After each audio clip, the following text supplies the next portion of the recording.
Rais wa Tanzania Samia Suluhu amepokea ujumbe wa kutisha akiwa nchini Dubai. Ujambo na karibu kwa taarifa zetu za Kenyascope, na ikiwa ni siku yako ya kwanza hapa, tafadhali kumbuka kusubscribe. Habari iliyotolewa bungeni jijini Dodoma Februari tarehe 2 imepasua pazia la ukweli ambao kwa muda mrefu umefichwa kwa lugha ya diplomasia na takwimu laini za bajeti. Sweden imesitisha msaada wa shilingi bilioni 31 uliokuwa umepangwa kuendesha programu ya elimu kwa wote Tanzania kwa mwaka wa fedha 2025 mwaka 2026. Taarifa hii ambayo imemfikia Samia Suluhu akiwa ziara yake ya siku 3 katika mataifa ya Uarabuni. Hii si pengo dogo la kuhasibu ama la kiwasibu, bali ni pigo la moja kwa moja kwa mamilioni ya watoto, walimu na familia ambazo tayari zinapambana na mfumo wa elimu unaobeba mzigo mkubwa kuliko uwezo wake. Uamuzi huo unafichua kwa ghafla udhaifu wa msingi wa sera za kijamii na Tanzania zinazojengwa juu ya fedha zisizo zake na kuyumbishwa na maamuzi ya kisiasa yanayofanywa maelfu ya kilomita mbali. Waziri wa Fedha Balozi Hamis Omar alipowasilisha mapendekezo ya mwongozo wa maandalizi ya mpango wa bajeti ya serikali ya muda wa kati kwa kipimo cha mwaka 2026 na mwaka 2027 hadi mwaka 2028 mwaka 2029, alilazimika kukiri hali halisi. Sweden, mmoja wa washirika wakubwa wa maendeleo wa Tanzania kwa miongo kadhaa, imeamua kuelekeza rasilimali zake Ukraine, nchi inayokumbwa na mgogoro wa kiusalama unaoendelea kati yake na Urusi. Uamuzi huu umechukuliwa ndani ya muktadha wa kimataifa wa vita, diplomasia na upya wa vipaumbele vya wafadhili wa Magharibi. Lakini kwa Tanzania athari zake ni za ndani, za haraka na za muda mrefu. Shilingi bilioni 31 zilikuwa si namba kwenye karatasi, bali ni madarasa yaliyopangwa kujengwa, walimu waliotarajiwa kuajiriwa, vifaa vya kujifunzia vilivyohitajika na programu za kuboresha ubora wa elimu ya msingi na sekondari.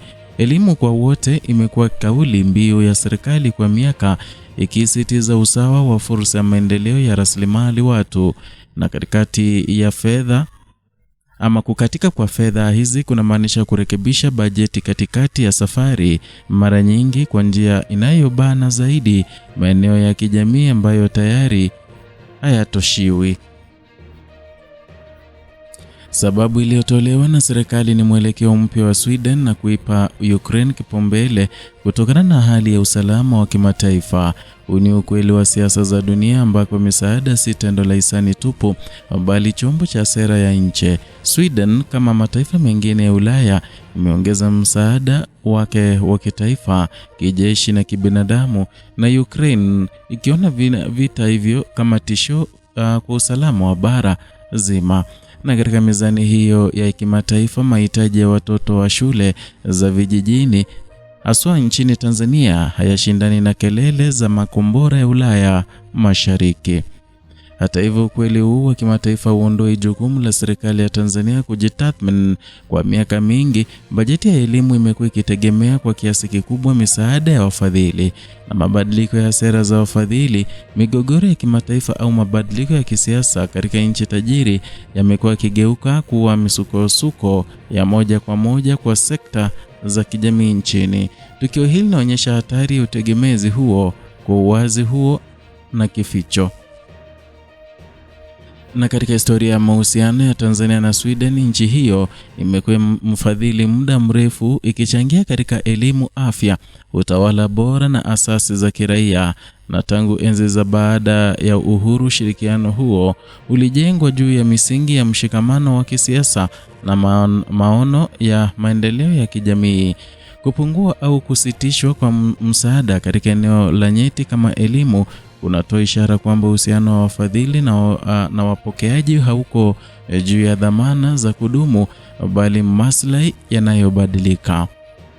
Ndani ya bunge, kauli ya waziri wa fedha ilazimika kuzungumzia suluhisho mbadala. Serikali imeahidi kufanya marekebisho ya bajeti na kutafuta mbinu nyingine za kifedha, ikiwemo kuashiriana na wadau wengine wa maendeleo. Lugha hii imezoeleka katika mjadala ya bajeti, lakini mara nyingi tafsiri yake halisi ni kupunguza matumizi, kuchelewesha miradi au kuhamasisha mzigo kwa wazazi na jamii. Na katika sekta ya elimu, marekebisho hayo mara nyingi huonekana kama msongamano wa wanafunzi madarasani, upungufu wa walimu au ada ya michango isiyo rasmi na inayoweza umiza maskini zaidi. Mjadala ulioibuliwa na hatua ya Sweden unaingia moja kwa moja katika hoja pana ya uhuru wa kiuchumi na uwezo wa ndani wa kifedha wa Tanzania. Kwa miaka mingi serikali imekuwa ikizungumza juu ya kujitegemea, kupanua wigo wa kodi na kuongeza mapato ya ndani, na hata hivyo ukweli unadhihirika kwamba sekta muhimu kama elimu bado zinayumbishwa na maamuzi ya wafadhili wa nje. Hii inaashiria pengo kati ya kauli za kisiasa na uhalisia wa sera za kitaifa. Na katika muktadha wa Afrika Mashariki, Tanzania sio nchi pekee inayokumbwa na mabadiliko ya vipaumbele vya wafadhili. Mataifa mengi ya kipato cha chini yameanza kuhisi athari za vita vya Ukraine na mfumuko wa bei wa kimataifa na mabadiliko ya sera za msaada. Hata hivyo, tofauti iko katika jinsi serikali zitakavyojiandaa na kukabiliana na mishtuko hiyo. Nchi zilizo na mifumo imara ya ukusanyaji wa mapato na uwekezaji wa kimkakati katika rasilimali watu zina uwezo mkubwa wa kufidia pengo, na Tanzania kwa sasa inaonekana bado iko kwenye njia ya utegemezi. Elimu ni uti wa mgongo na maendeleo ya muda mrefu kukosa uwajibikaji thabiti na kunazalisha kizazi kisicho na ujuzi wa kutosha kesho. Jambo linaloathiri uzalishaji nchini jambo linaloathiri uzalishaji, ushindani wa uchumi na mshikamano wa kijamii. Kukatwa kwa bilioni 31 kunapaswa kuonekana kama kengele ya tahadhari, si tukio tu la kupuuzwa kwa lugha ya marekebisho ya bajeti. Ni ishara kwamba sera za kijamii haziwezi kuendelea kujengwa juu ya misingi isiyo imara.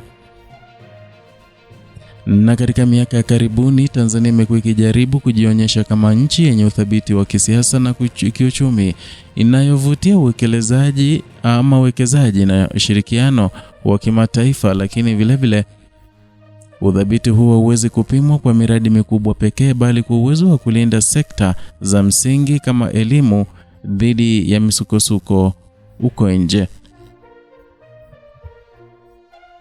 Hatua ya Sweden pia inafungua mjadala kuhusu uwazi wa bajeti na vipaumbele vya ndani. Ni kwa kiasi gani serikali imewekeza mapato yake katika elimu ikilinganishwa na sekta nyingine? Ni kwa nini pengo la bilioni 31 linaonekana kuwa tishio kubwa kwa moja ya uwajibikaji wa viongozi wa kifedha na kisera? Kwa wanaharakati wa elimu, walimu na wazazi, taarifa inapaswa kuwa mwanzo wa shinikizo jipya la kudai mabadiliko ya kimuundo. Elimu kwa wote haiwezi kuendelea kuwa ndoto inayotegemea rehema ya wafadhili. Inahitaji mkakati wa kitaifa unaoweka elimu kama kipaumbele kisichoyumba hata dunia inapobadilika. Bila mkakati huu, kila mgogoro wa kimataifa utakuwa tishio jipya kwa darasa la mtoto wa Kitanzania. Mwisho wa simulizi hili hauishi kwenye uamuzi wa Sweden, bali unaanzia hapo, na Tanzania inakabiliwa na chaguo la msingi: kuendelea kuendesha sekta zake nyeti kwa mkono wa nje au kujenga uwezo wa ndani wa kifedha na kisera unaoweza kustahimili mshtuko wa dunia. Ukimya na kukubali hii ni kama kwa kawaida unaimarisha kukubali mustakabali ambako elimu itabaki kuwa mateka ya siasa za kimataifa. Hofu, kusema na kutochukua hatua leo kunalipa gharama kesho kwa kizazi kijacho. Elimu inadhoofishwa na taifa kuhudhoofika polepole bila kelele hadi pale madhara yatakapokuwa makubwa kuliko uwezo wa kurekebisha. Ni hayo kwa sasa, tukutane wakati mwingine kwa taarifa zaidi.